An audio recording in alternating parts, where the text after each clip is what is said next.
Le plus grand risque, à mes yeux, est la guerre d'agression russe en Ukraine. Nous ne pouvons pas laisser la Russie gagner, car alors la sécurité même de l'Europe serait remise en cause. Ils sont trois.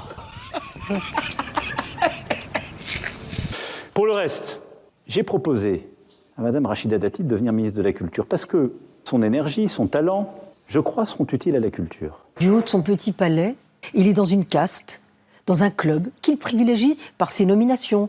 Qui c'est qui a dit ça? Madame Rachida Dati, ministre de la Culture.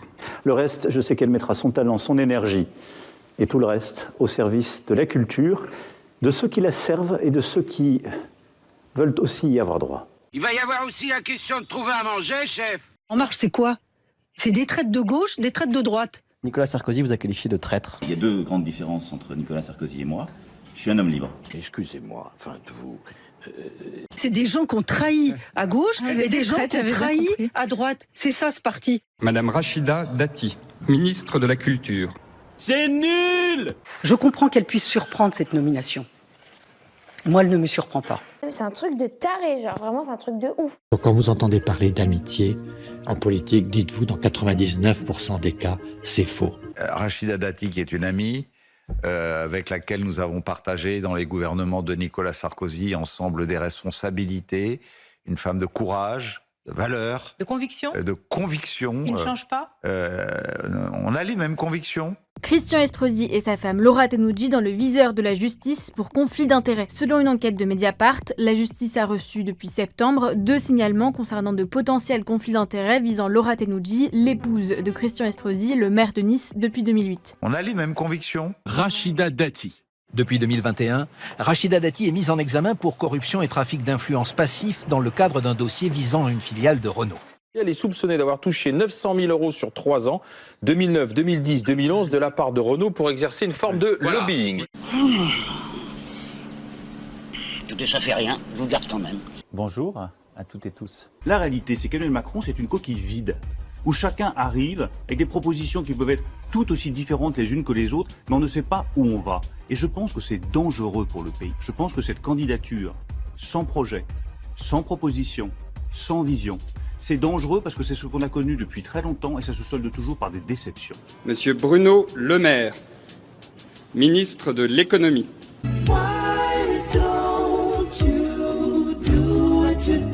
What we want to do. Emmanuel Macron, c'est l'homme sans projet, parce que c'est l'homme sans conviction.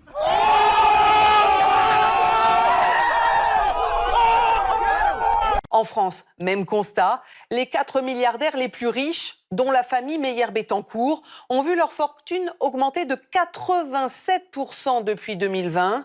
Et pour vous donner une idée, celle de Bernard Arnault équivaut à celle de 20 millions de Français. On vient symboliquement et pacifiquement dénoncer et justement donner une idée au gouvernement, une bonne idée, voilà. Vous cherchez de l'argent pour financer les retraites, et ben prenez-les dans les poches des milliardaires, à commencer par Bernard Arnault. Pas ça! Pas ça! 2017, il supprime l'ISF et crée à sa place l'IFI, l'impôt sur la fortune immobilière. On paye 4000 et quelques euros d'IFI, alors qu'on payait plusieurs centaines de milliers d'euros d'ISF. On dit merci Macron, oui. Merci patron! Merci patron! Merci patron! Merci patron! Et voici comment s'est constitué en quelques mois un empire médiatique.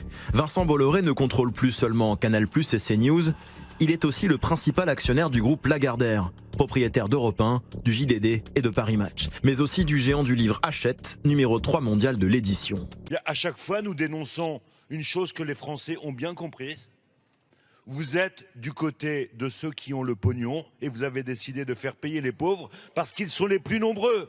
Alors ça, c'est injuste. C'est vraiment trop injuste. Des résultats, des résultats, des résultats. Depuis 2020, les 5 personnes les plus riches du globe ont doublé leur fortune pour atteindre 785 milliards d'euros. Pendant ce temps, 5 milliards d'êtres humains ont vu leur richesse baisser, soit 60% de l'humanité. Il y a du fric à se faire. Il faudra trouver un truc comme les rubans jaunes. Rubans jaunes. Ah oui, les otages. Les otages. Ouais, ils accrochaient des rubans jaunes partout. Oui, mais ça, ils l'ont fait naturellement. À quoi c'était pas à commenter. Bon. Bon, bah, ça fonctionne, ça fonctionne. Hein. Alors, on continue. Combien de temps les Français vont-ils accepter cette situation? Je vois ce que nos compatriotes peuvent dépenser pour les forfaits de téléphonie, la vie quotidienne. Se dire qu'on va passer de 50 centimes à 1 euro pour un médicament, j'ai pas le sentiment qu'on fait un crime terrible. C'est vrai. Le rôle des autorités publiques, des entreprises publiques, ça n'est pas de transférer la peur. Licenciement. Licenciement. Immigrés. Immigrés. Délinquance. Délinquance. Pollution. Vaccination. Vaccination. Terrorisme. Terrorisme. Le retour du terrorisme dans ce pays, c'est vous. Dis donc, t'arrêtes de gueuler, René. Nous sommes en guerre. Les scénarios de la peur, pas pour moi. On reste tous unis et on avance. 80 à l'heure.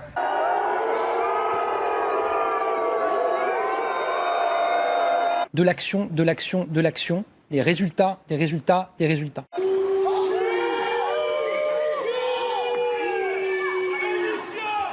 Bonne chance, Manu. Françaises, Français. Mes chers compatriotes, l'année 2008 s'achève, elle a été rude. Mes meilleurs vœux pour 2009. L'année qui s'achève a été difficile pour tous. 2010 sera une année de renouveau. L'année 2010 s'achève, je sais qu'elle fut rude, et l'année 2011 s'annonce comme porteuse d'espérance. L'année 2011 s'achève, elle aura connu bien des bouleversements. L'année 2012 sera celle de tous les risques, mais aussi de toutes les possibilités. L'année 2013 a été intense et difficile. 2014, ce sera aussi l'année de décisions fortes. L'année 2014 fut une année rude. 2015 doit être une année d'audace, d'action et de solidarité. 2015 fut une année de souffrance et de résistance. Faisons de 2016 une année de vaillance et d'espérance. L'année 2018 ne nous a pas épargnés en émotions intenses de toute nature. Cette année 2019 est à mes yeux décisive. Durant l'année qui vient de s'écouler, nous avons vécu des moments d'épreuve. La décennie qui s'ouvre peut être la nôtre. Oui, cette année 2020 a été difficile. Que 2021 soit une année heureuse pour chacune et chacun. À nouveau, cette dernière soirée de l'année est marquée par l'épidémie et les contraintes renforcées qui pèsent sur notre quotidien. 2022 sera l'année de tous les possibles. Bonne année à tous. Vive la République. Je pense que ce qui est important, c'est dans cette période, s'il doit y en avoir un dernier pour défendre la République, son unité, c'est moi.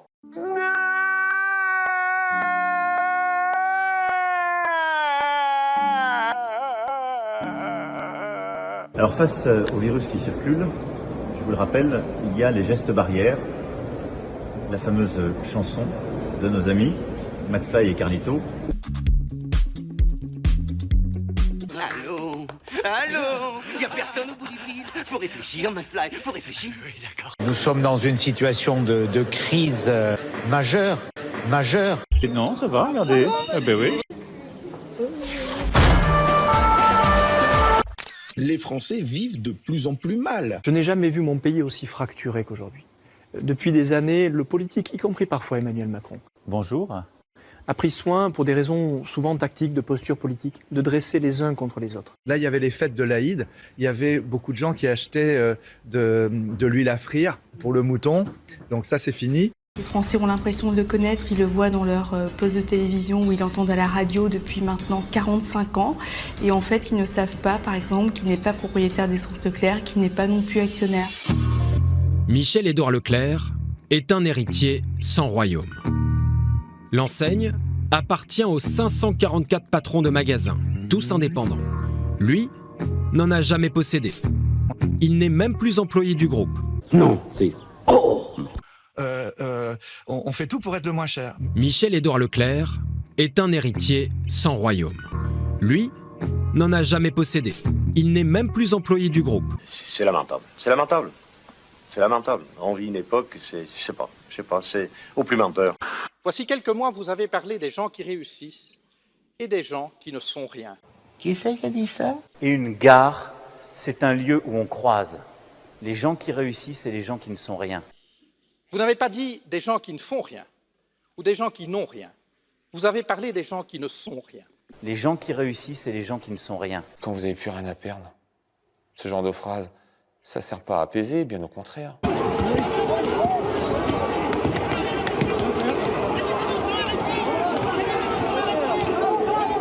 Il y a un sentiment de mépris et une colère, une exaspération devant cette indifférence et ce mépris, encore une fois, en direction du monde du travail. Non, ça va, regardez.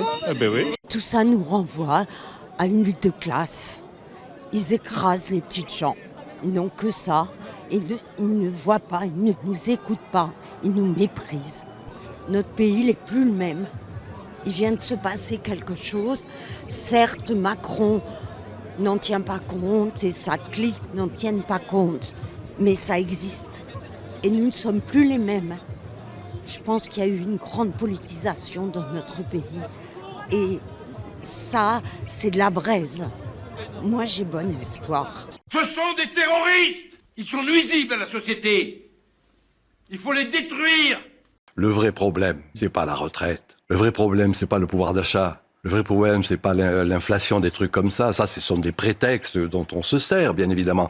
Il y a un changement de fond qui est en jeu actuellement.